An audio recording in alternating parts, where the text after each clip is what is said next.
Karena masalah ini pertama kali saya dengar itu sebetulnya sudah dari akhir tahun lalu. Sudah ada ribut-ribut di mana kendaraan yang mengisi Pertamax sampai mogok.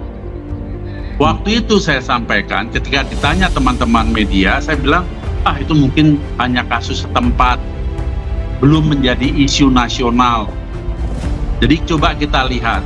Tetapi ketika belakangan di bulan Desember ada teman-teman yang pergi ke bengkel resmi merek besar, itu sampai kepala montirnya mengatakan, jangan beli Pertamax ya, nanti kejadiannya seperti ini, nggak cukup 40 juta, 50 juta untuk memperbaiki. Saya terkejut, loh merek besar sampai bisa ngomong seperti itu bengkelnya, kok mereknya nggak komplain ke Pertamina? Ada apa? Sungkan? Takut? Atau apa?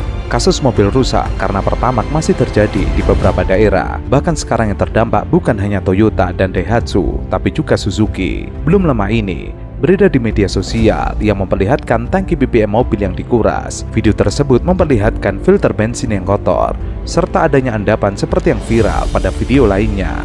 Setiap hari ada saja yang turun tangki BBM. Penyebabnya adalah filter bensinnya tersumbat sampai tidak kuat jalan dengan pengisian di SPBU yang berbeda-beda. Jika benar ya, karena kan itu nanti peradilan yang akan memutuskan. Jika benar bahwa bensin yang kita beli di bawah kualifikasi minimal yang dipersyaratkan oleh mobil kita, maka pasti akan ada hal buruk yang terjadi. Mobil itu macam-macam. Kalau mobil teknologi modern, dia sudah dilengkapi dengan knocking sensor yang dia bisa memperlambat waktu pengapian kalau mendeteksi bensinnya itu oktannya lebih rendah, untuk menghindari gejala detonasi awal alias knocking, titik-titik yang sering kita dengar.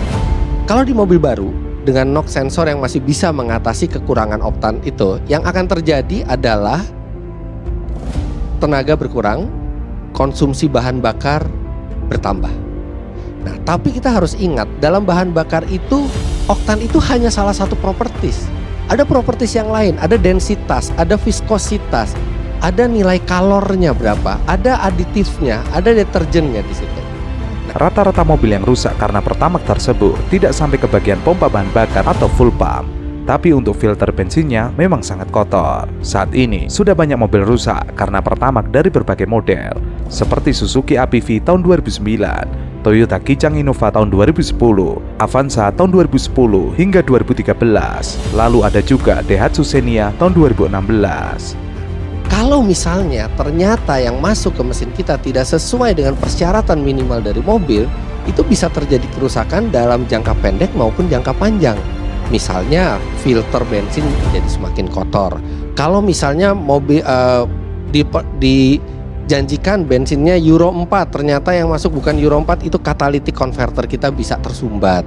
Dan yang paling bahaya adalah kalau kita memasukkan bensin yang di bawah standar oktan minimal yang dipersyaratkan oleh mobil itu, dan mobil itu tidak memiliki knocking sensor, misalnya mobil yang keluaran tua gitu ya, bisa terjadi ngelitik. Ngelitik itu detonasi awal. Piston masih bergerak ke atas, yang semestinya bensin itu belum meledak, dia sudah meledak duluan karena oktannya terlalu rendah.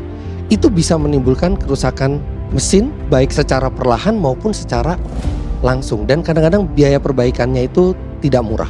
Saya sepakat dengan senior saya Pak Iksanuddin Nursi bahwa memang betul tadi kenapa kita ini lebih fokus kepada kualitas, dan juga karena di RON 90, karena RON 90 antara Vivo yang miliki RON 90 itu Vivo dan Patra Niaga kan.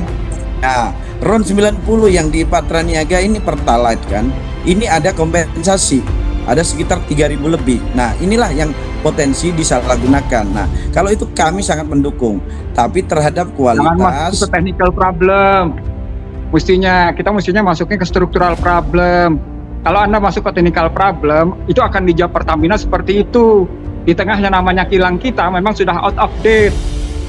Ya, jadi jangan masuk ke technical problem dulu. Anda urusin dulu kebijakan-kebijakan besarnya. Kalau Anda urusin kebijakan besarnya, soal hilirnya, soal mesonya bisa diatasi. Itu masalahnya, itu yang dikehendaki oleh Presiden Prabowo Subianto.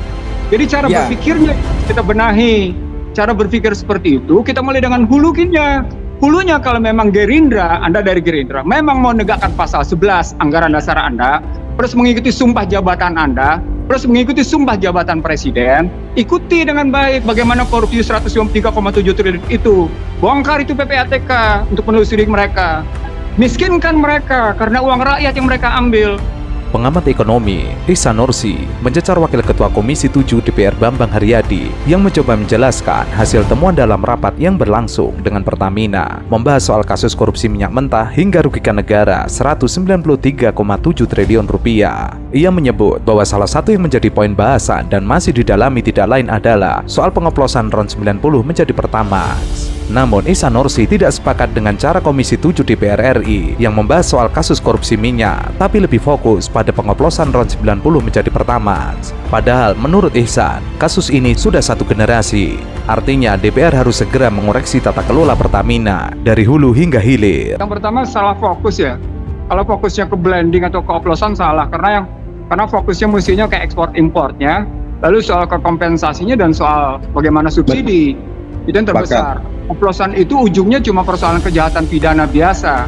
Tapi kalau fokusnya ekspor impor, termasuk yang namanya penggunaan kompensasi dan subsidi, itu akan lain. Nah, kalau kita telusuri ekspor impor termasuk subsidi dan kompensasi, kita cuma tinggal menelusuri dari aliran transaksi keuangannya, PPATK ke cukai. Lalu ujungnya kita akan tahu bagaimana uangnya ngalirnya kemana-kemana, dan ujungnya bisa kita tinggal lihat siapa yang mestinya dimiskinkan oleh Kejaksaan Agung. Karena masyarakat yang dirugikannya sampai sedemikian tinggi. Itu yang pertama. Jadi artinya soal prioritas. Prioritasnya itu bukan soal blending oplosan, tapi prioritasnya adalah soal bagaimana ekspor impor, termasuk yang namanya subsidi dan kompensasi. Yang kedua, soal bagaimana sesungguhnya motif dalam rangka menegakkan stabilitas harga pada energi. Nah, kalau bicaranya stabilitas harga energi, pertanyaan besarnya menjadi sampai seberapa jauh nih Komisi 12 mendukung habis-habisan presidennya dalam rangka kemandirian energi. Kalau ceritanya di situ Komisi 12 selesai undang-undang migasnya. Jadi ada persoalan besar, ini kan persoalan hilir. Cuma persoalan besar yang diabaikan, yakni soal undang-undang migas. Dan kemudian ini persoalan sudah satu generasi nggak beres. Jadi kalau Komisi 12 kayak gitu, ketinggalan zaman Komisi 12 mikirnya. Ketinggalan zaman banget gitu loh. Sebelumnya, Kejaksaan Agung menetapkan 7 tersangka dalam kasus dugaan korupsi tata kelola minyak mentah tahun 2018-2023. Salah satu tersangkanya adalah Direktur Utama PT Pertamina Patraniaga, Rifasya Haan. Kalau ini nilainya signifikan, coba deh, jangan omon-omon deh. Coba deh, buktikan itu quick win. Kalau coba membuktikan quick win, maka daya gunakan PPATK untuk menelusuri. Maka berikutnya, kita ambil sekarang bagaimana memiskinkan mereka. Berikutnya, coba tanya BPK.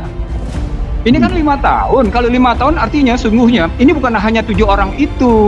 Itu berarti juga terkena yang namanya holdingnya dan induk holdingnya. Bisa jadi nelusuri juga sampai Kementerian BUMN. Berarti ada orang ataupun pihak lain yang lebih besar yang ikut terlibat dalam kasus ini, Mas Ihsan. Ya. Betul, itu yang kemudian saya sampaikan. Anda jangan berhenti pada Patraniaga, Anda jangan berhenti cuma pada shipping, Anda jangan cuma berhenti pada kilang.